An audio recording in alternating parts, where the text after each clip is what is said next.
বেশ কিছুদিন আগে গিয়েছিলাম আমার ছেলের ফ্রেন্ডের বার্থডে পার্টিতে।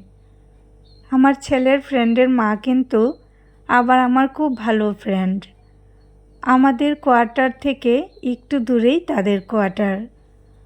আমাদের ক্যাম্পের মধ্যেই কোয়ার্টার ওদের।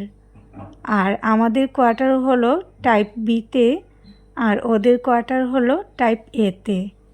তো যাই হোক, এই যে দেখো আমরা চলে এসেছি অনুষ্ঠানে।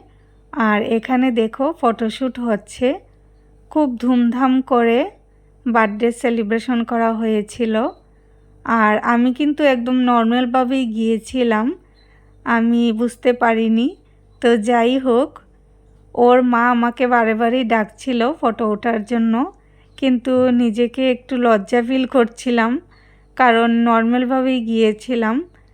আগে জানলে একটু ভালো করে সেজে টেজে যেতাম। আর আমি তো সাজতে খুব ভালোবাসি, তোমরা সবাই জানো। তো খুব আনন্দ হয়েছে সত্যি। আর খুব নাচানাচিও করলো ওরা, খুব সুন্দর অনুষ্ঠান হয়েছিল। আর নাচের দিকে তো আমি আরও বেশি পিছিয়ে, কারণ আমি কোনো সময়ই নাচ পারি না।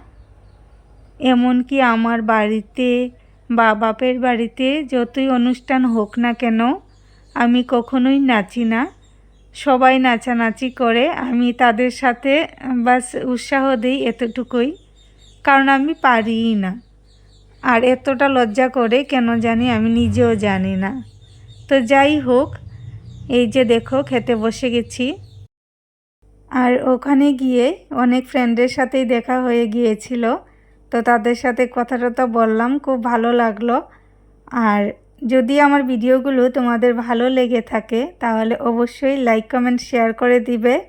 আর আমার ভিডিওটা দেখার জন্য তোমাদেরকে অসংখ্য ধন্যবাদ। আর লজ্জা করে বেশি একটা ভিডিও করিনি, অল্প করেই করেছিলাম, সেটাই তোমাদের সাথে আমি শেয়ার করলাম। টাটা।